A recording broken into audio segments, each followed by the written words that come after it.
Hello दोस्तों, आप लोगों का स्वागत है इतिहास की दुनिया 99 में। दोस्तों, आज मैं आपको कुछ ऐसे प्रश्न बताऊंगा साइंस से और जीके का जो आपके एग्ज़ाम में पूछे गए हैं। तो उन पूछे हुए प्रश्नों को आप लोग ध्यान से पढ़िएगा, समझिएगा, क्योंकि इसी टाइप के प्रश्न आपके एग्ज़ाम में पूछे जाते हैं। अगर इतना आपने अगर कर डाला तो आपको एग्ज़ाम क्वालिफाई करने से कोई नहीं रोक सकता है। तो चलिए हम लोग उन प्रश्नों को काफ़ी गहराई के साथ हम लोग अध्ययन करते हैं। तो प्रश्न आपसे पूछा गया है कि सूर्य की ऊष्मा पृथ्वी पर कैसे पहुँचती है। दोस्तों, सूर्य की ऊष्मा जो है यह पृथ्वी पर जो पहुँचती है वो किसके द्वारा पहुँचती है या किस क्रिया द्वारा पहुँचती है, तब आपको बताना है। विकिरण की क्रिया द्वारा पहुँचती है। किस क्रिया के द्वारा? विकिरण की क्रिया द्वारा पहुँचता है। और विकिरण की क्रिया क्या है मैं आपको समझा देता हूँ कि इसके द्वारा सूर्य से निकलने वाली ऊष्मा दोस्तों पृथ्वी पर पहुँचता है। क्या होता है इसके द्वारा दोस्तों? जो ऊष्मा होता है दोस्तों वो कहाँ पहुँच जाता है? पृथ्वी पर पहुँच जाता है। आपको ये बात याद रखना है। अच्छा, एक होता है दोस्तों संवहन। दोस्तों, संवहन को ही हम लोग क्या कहते हैं? चालन विधि। क्या कहते हैं? संवहन विधि या चालन विधि द्वारा। इसके बारे में आपको क्या याद रखना है? इसके कारण सूर्य के प्रकाश पृथ्वी तक नहीं पहुंच पाता है। क्वेश्चन पूछेगा कि सूर्य का प्रकाश पृथ्वी पर कैसे पहुंच जाता है, तब बता देना विकिरण विधि। जब पूछेगा कि सूर्य का प्रकाश पृथ्वी तक क्यों नहीं पहुंच पाता है, तब आपको बताना है संवहन विधि द्वारा। इसके कारण क्या होता है? सूर्य का प्रकाश पृथ्वी तक नहीं पहुंचता है। प्रकाश पृथ्वी तक नहीं पहुंचता है। कौन? संवहन, या इसी को हम लोग क्या कहते हैं? चालन विधि कहते हैं। चलिए बढ़ते हैं। उम्मीद करते हैं कि आपको समझ में आ गया होगा। नेक्स्ट प्रश्नों की ओर हम लोग बढ़ जाते हैं। अगला प्रश्न है, ध्वनि ऊर्जा को वैद्युत ऊर्जा ध्वनि ऊर्जा को वैद्युत ऊर्जा में परिवर्तित करने वाले यंत्र का नाम क्या है? तो दोस्तों, ध्वनि ऊर्जा को वैद्युत ऊर्जा में जो बदलता है उसको हम लोग क्या कहते हैं? उसको हम लोग माइक्रोफोन कहते हैं। क्या कहते हैं? माइक्रोफोन कहते हैं। तो इस प्रश्न का ऑप्शन नंबर सी क्या हो जाएगा? बिल्कुल राइट हो जाएगा। चलिए बढ़ते हैं। नेक्स्ट अगला प्रश्न आपके सामने में है। अगला प्रश्न आपके सामने में है, वायु की सापेक्ष आर्द्रता का मापन एवं रिकॉर्ड करने वाला उपकरण है। तो वायु की आर्द्रता को मापने वाले उपकरण को हम लोग क्या कहते हैं? क्वेश्चन आपसे पूछा गया है, तब आपको क्या बताना है? आपका राइट आंसर क्या हो जाएगा? हाइग्रोमीटर। हाइग्रोमीटर। तो इस प्रश्न का ऑप्शन नंबर बी क्या हो जाएगा? बिल्कुल राइट हो जाएगा। अच्छा, हाइड्रोमीटर से दोस्तों हम लोग क्या करते हैं? यह तरल पदार्थ का घनत्व को मापा जाता है। आपको क्या बताना है? तरल पदार्थ के घनत्व या विशिष्ट गुरुत्व पूछेगा किससे मापा जाता है? तो हाइग्रोमीटर से तरल पदार्थ का घनत्व मापा जाता है। या तरल पदार्थ ऑप्शन में नहीं रहेगा तो लिखल क्या रहेगा? आपको याद रखना है विशिष्ट गुरुत्व। विशिष्ट गुरुत्व। अच्छा, बैरोमीटर से दोस्तों पूछेगा क्या मापा जाता है? तो बैरोमीटर से दोस्तों वायुमंडलीय दाब मापा जाता है। क्या मापा जाता है? वायुमंडलीय दाब। किससे मापा जाता है? तो इसी से मापा जाता है। और लैक्टोमीटर से दोस्तों हम लोग क्या मापते हैं? लैक्टोमीटर से हम लोग दूध की शुद्धता को मापते हैं। क्या मापते हैं? दूध की शुद्धता के लिए हम लोग पूछेगा किसका प्रयोग करते हैं? तो लैक्टोमीटर का प्रयोग करते हैं। दूध में पूछेगा कि कौन सा एंजाइम पाया जाता है, तो आपको बताना रेनिन। क्या बताना है? रेनिन नामक एंजाइम दोस्तों कहाँ पाया जाता है? दूध में। और पूछेगा कि दूध में कौन सा प्रोटीन पाया जाता है, तो दूध में पाए जाने वाला प्रोटीन का नाम बताना है केसिन। इसी के कारण दोस्तों दूध क्या हमको दिखता है? उजला दिखता है। अगर पूछे गाय का दूध पीला दिखता है, क्यों दिखता है, तो आपको बताना है कैरोटीन के कारण। किसके कारण? कैरोटीन के कारण। दरअसल गाय के कुंवर में कैरोटीन प्रोटीन होता है जो दूध के रंग को क्या कर देता है? पीला कर देता है। आपको ये बात याद रखना है। दोस्तों, अगर आपको वीडियो अच्छा लगता है, हेल्पफुल लगता है, तो हमारे चैनल को सब्सक्राइब कर लीजिए और वीडियो को लाइक कर दीजिए। जितना हो सके अपने दोस्तों में शेयर कर दीजिए। और रोज़ क्लास का पीडीएफ आपका अपलोड हो जाता है टेलीग्राम चैनल इतिहास की दुनिया 99 पर। आप वहाँ से जाकर के पीडीएफ ले सकते हैं, नहीं तो वीडियो के डिस्क्रिप्शन में लिंक रहता है। आप उन लिंक को क्या कीजिए? क्लिक कीजिए और जाइए सीधा टेलीग्राम चैनल पर, वहाँ से आप पीडीएफ ले सकते हैं। चलिए बढ़ते हैं। नेक्स्ट अगला है, चावल पकाना कठिन होता है। चावल पकाना कब कठिन होता है? कब? पर्वत के शिखर पर, फिर है समुद्र के तल पर, खदान के नीचे, कहीं भी एक जैसा। तो ये भी ऑप्शन गलत है। खदान के नीचे भी गलत है, समुद्र तल भी क्या गलत हो जाएगा? पर्वत के शिखर पर। दोस्तों, पर्वत के शिखर पर क्या होता है कि चावल बनाना कठिन हो जाता है। चावल वहाँ पर कम पकता है। ऐसा क्यों पकता है मैं आपको बताता हूँ दोस्तों। क्योंकि वहाँ वायुमंडलीय दबाव कम होता है। पर्वत के शिखर पर क्या होता है? वायुमंडलीय दबाव यानी प्रेशर क्या होता है? कम होता है। वायुमंडलीय दबाव कम होता है, यानी प्रेशर क्या होता है, कम होता है, क्योंकि यहाँ पानी का क्वथनांक कम होता है। जब क्यों होता है वो यहाँ दबाव कम है और पानी का क्वथनांक भी कम है। इस वजह से दोस्तों चावल को कम ऊष्मा प्राप्त होता है, यानी कम हीट प्राप्त होता है, कम ऊष्मा प्राप्त होता है। जब कोई चीज़ को हीटे नहीं लगेगा तो पकेगा कैसे? तो इसलिए हम कह सकते हैं कि इसके कारण ही दोस्तों क्या होता है, पूरी तरह से पर्वत के शिखर पर चावल पकाना कठिन होता है, क्योंकि वहाँ वायुमंडलीय दबाव कम होता है और ऊष्मा उतना नहीं मिल पाता है, क्योंकि पानी का क्वथनांक कम होता है। इस प्रश्न का ऑप्शन नंबर 1 क्या हो जाएगा, बिल्कुल राइट हो जाएगा। चलिए बढ़ते हैं नेक्स्ट, अगला प्रश्न आपके सामने में है, निम्नलिखित में से कौन पृष्ठीय तनाव का परिणाम होता है? दोस्तों पृष्ठीय तनाव का क्या परिणाम है, तो आपको क्या बताना है कि पृष्ठीय तनाव का जो कारण है केशिका क्रिया है। क्या है? केशिका क्रिया है। तो इस प्रश्न का ऑप्शन नंबर सी बिल्कुल राइट हो जाएगा। अब हम लोग थोड़ा जान लेते हैं कि ये केशिका क्रिया क्या होता है। तो केशिका की क्रिया वो होता है, आपको याद रखना है कि बाल बाल चढ़ना और उतरना, बार-बार चढ़ना और उतरना दोस्तों क्या कहलाता है, केशिकत्व कहलाता है। आपको ऑब्जेक्टिव सॉल्व करना है भैया।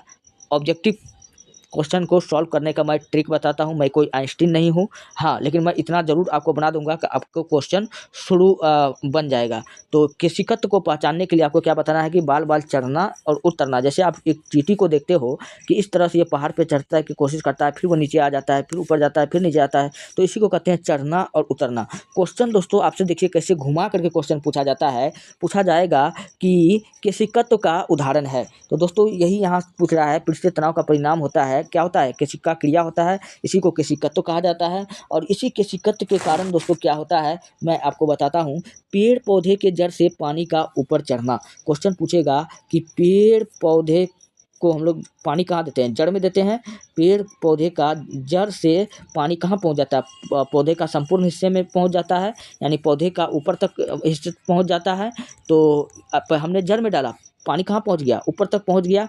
तो क्या हुआ कि ये पानी का क्या होगा, ऊपर जा रहा है ना, बार-बार चढ़ रहा है, और इसी को हम लोग क्या कहते हैं, केशिकत्व कहते हैं। तो आपको ये बात याद रखना है। अच्छा, और मैं आपको दूसरा अगर मैं बात आपको समझाऊँ, लैंप का जलना। तो लैंप जो जलता है, लालटेन जिसको हम लोग कहते हैं, उसका जो बाती होता है, बाती आपने देखा होगा, जो जिसमें आग जलती है, तो वो क्या होता है कि किरासन तेल में डुबोया हुआ रहता है।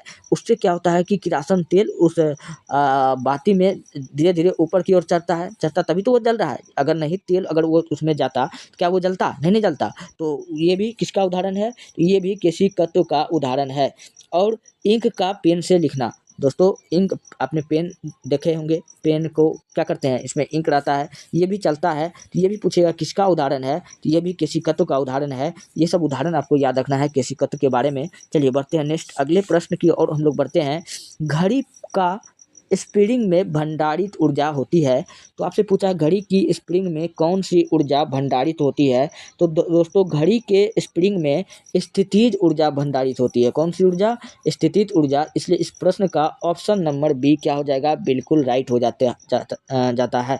अच्छा, अगर यही क्वेश्चन पूछ लेता घड़ी के चलने पर मतलब जब घड़ी चलने लगती है दोस्तों, यही स्थितिज ऊर्जा किसमें बदल जाता है, गतिज ऊर्जा में बदल जाता है। तब पूछेगा कौन सा ऊर्जा निकलता है, तो तब गतिज ऊर्जा निकलने लगता है। आपको ये बात याद रखना है। जब तक रेस्ट में है, घड़ी में है, कोई डिवाइस में है, तो स्थितिज ऊर्जा है, चलने लग गया तो गतिज ऊर्जा हो जाता है।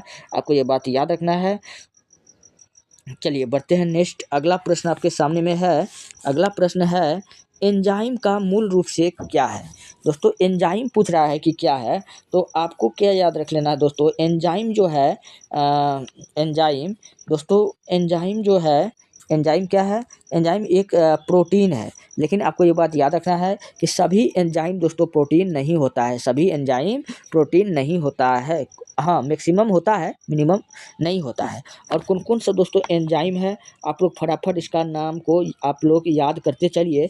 मैं आपको एंजाइम को बताता हूँ। अगर पूछेगा कि पेट में पाए जाने वाले कौन सा एंजाइम है, तो पेट में पाया जाता है दोस्तों पेप्सिन। क्या पाया जाता है? पेप्सिन नामक एंजाइम पाया जाता है। ये पाचन एंजाइम है, आपको ये बात याद रखना है। पेप्सिन के बाद में आपको रखना है एमाइलेज। क्या रखना है? ये माइलेज। एमाइलेज भी पूछेगा क्या है, तो यह एक एंजाइम है। फिर आपको याद रखना है लाइपेज। क्या याद रखना है? लाइपेज। तो ये सब क्या है? एंजाइम है। फिर आपको याद रखना है माल्टोज।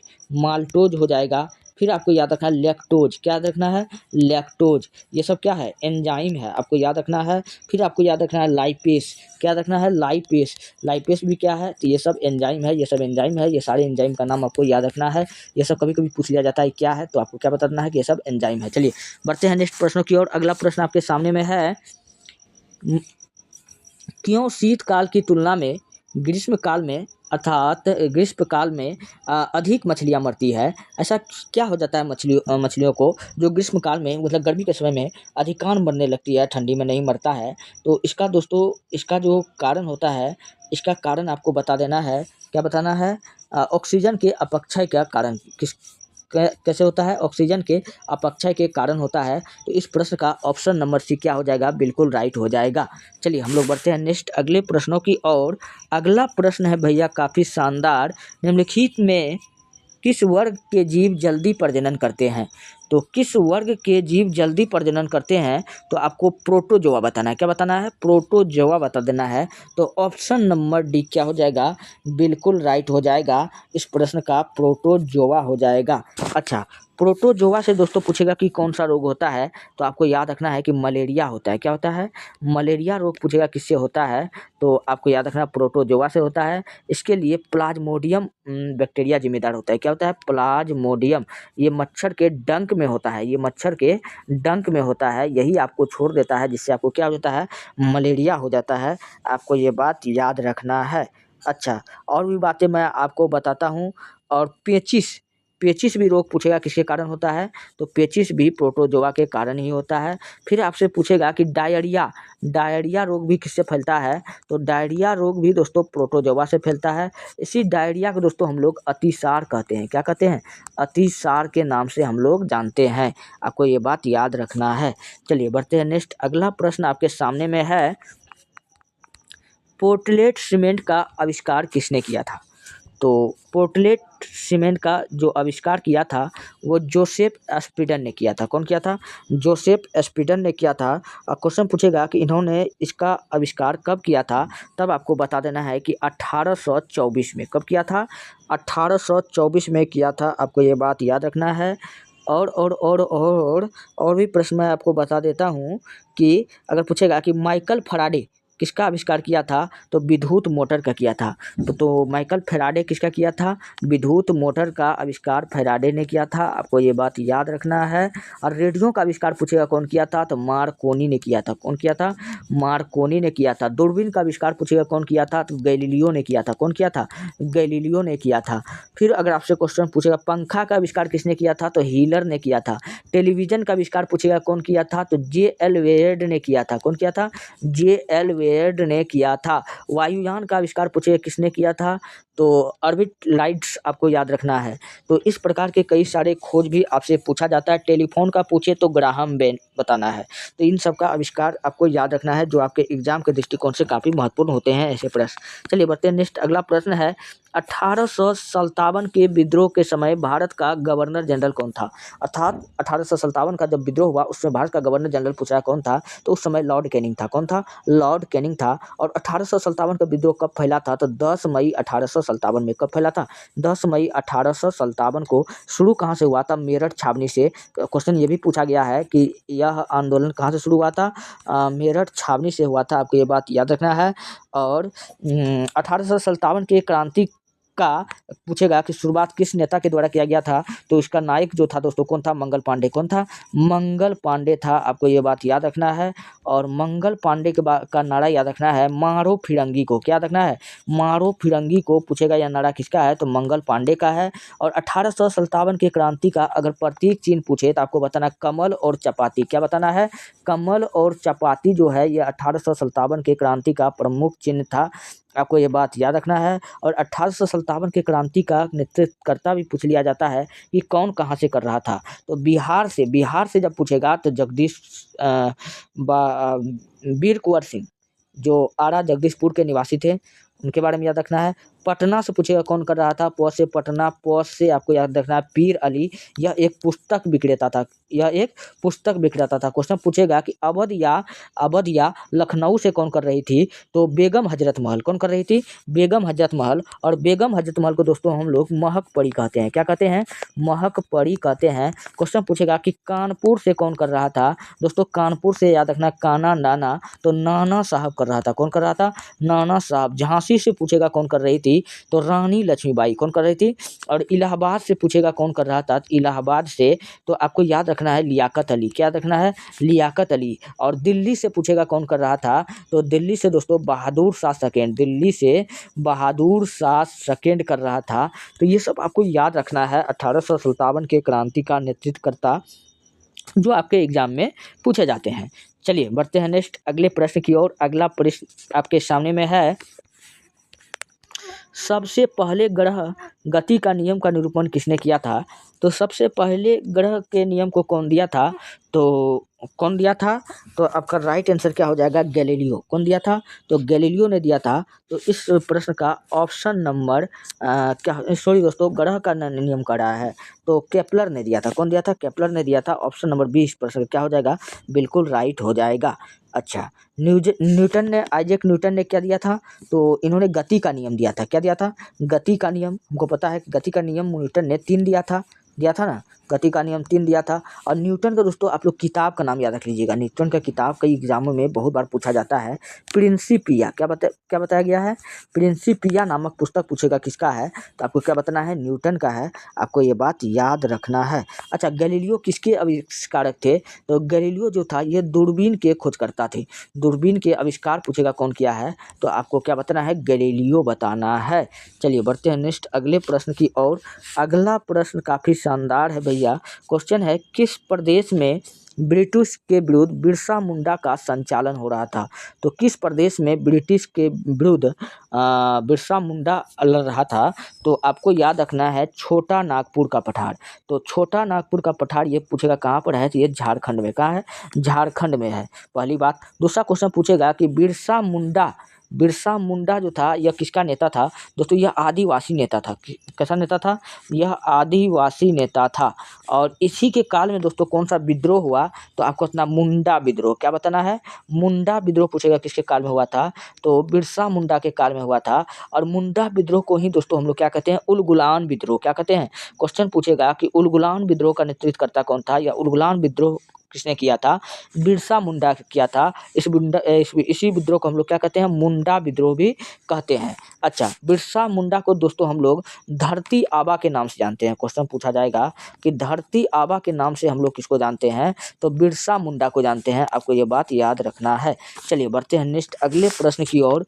अगला प्रश्न आपके सामने में है। अगला प्रश्न है, भारत छोड़ो आंदोलन का नारा किसने दिया था, तो भारत छोड़ो आंदोलन का नारा महात्मा गांधी ने भारत छोड़ो आंदोलन में 8 अगस्त 1942 को दिया था। कब दिया था, 8 अगस्त 1942 को दिया था। और यह आंदोलन कहाँ से शुरू किया गया था, महाराष्ट्र के ग्वालियर टैंक के मैदान से, वर्धा, महाराष्ट्र के वर्धा में ग्वालियर टैंक के मैदान से यहाँ से शुरू हुआ था। कहाँ से हुआ था, महाराष्ट्र के ग्वालियर टैंक के मैदान से शुरू हुआ था यह आंदोलन। और इसी आंदोलन में महात्मा गांधी ने एक नारा दिया था, डू एंड डाई, अर्थात करो या मरो। क्वेश्चन पूछा जाता है कि करो या मरो का नारा कौन दिया था, तो महात्मा गांधी ने दिया था। और करो या मरो का नारा महात्मा गांधी ने दिया था। और किस आंदोलन में दिया था, तो भारत छोड़ो आंदोलन में दिया था।